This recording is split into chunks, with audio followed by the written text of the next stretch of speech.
ఏ మాత్రం వచ్చిందని మొదలు పెట్టిండ్రో, ఏ ముచ్చటను పక్కదారి పట్టించడానికి షురు చేసిండ్రో తెలవదు గాని, తెలంగాణకు జాతిపిత లొల్లి ముంగటేసుకున్నారట కావాలని కొందరు. మొన్న సీఎం రేవంత్ రెడ్డి సార్ మాట్లాడుకుంటా కొంతమంది జాతిపిత అని చెప్పించుకుంటున్నారు. తెలంగాణకు వాళ్ళు జాతిపితలు ఎట్లయితారు అన్నట్టు మాట్లాడిండ్రు. కొంతమంది తెలంగాణ జాతిపిత అని వాళ్ళకు వాళ్ళే టైటిల్స్ ఇచ్చేసుకుంటారు. ఉద్యమకారుడు అనే పదాలు వాళ్ళే రాసేసుకుంటారు.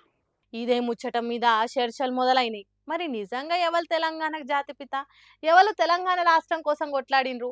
ఎప్పటికీ తెలంగాణ సోయితోని పని చేసిండ్రనే చర్చలు ఊర్లల్లా రచ్చబండల కాడ నలుగురు గూడిన దగ్గర మాట్లాడుకున్నాడు చురువు చేసిండ్రట. అట్లా మాట్లాడుకున్న జనమే ఎవరు జాతిపిత ఎవరు కాదు అనేది ఆఖరికి నిర్ణయిస్తారు కానీ జాగృతి కార్యకర్తలు మాత్రం తెలంగాణకు కేసీఆర్ జాతిపిత ఎట్లయితాడు అన్నట్టు మాట్లాడుతున్నారు. అయితే గీతే జయశంకర్ సార్ అవుతాడు, లేకుంటే కొండా లక్ష్మణు బాపూజీ తెలంగాణ జాతిపిత అవుతాడు అన్నట్టు టీవీ చర్చలలో చెప్తున్నారు.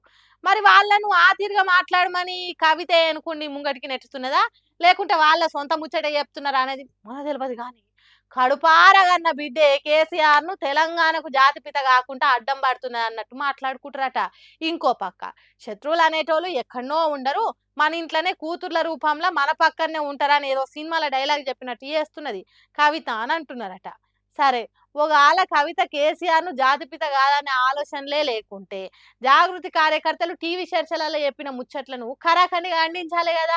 జాగృతి కార్యకర్తలు కాదన్నా ఇంకెవ్వరు కాదన్నా తెలంగాణ కోసం కొట్లాడిన కేసీఆరే తెలంగాణకు జాతిపిత.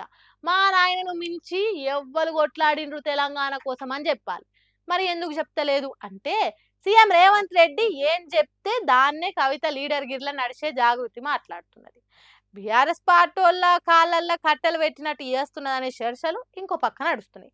సరే, ఎవల రాజకీయాలు వాళ్ళకు ఉంటాయి కానీ జాతిపిత ఎవలనే ఓ చర్చను పెట్టి తెలంగాణ రాష్ట్రం కోసం కొట్లాడిన వాళ్ళను తక్కువ చేసినట్టు మాట్లాడు మాత్రం మంచిగా లేదని చాలా మంది అంటున్నారు.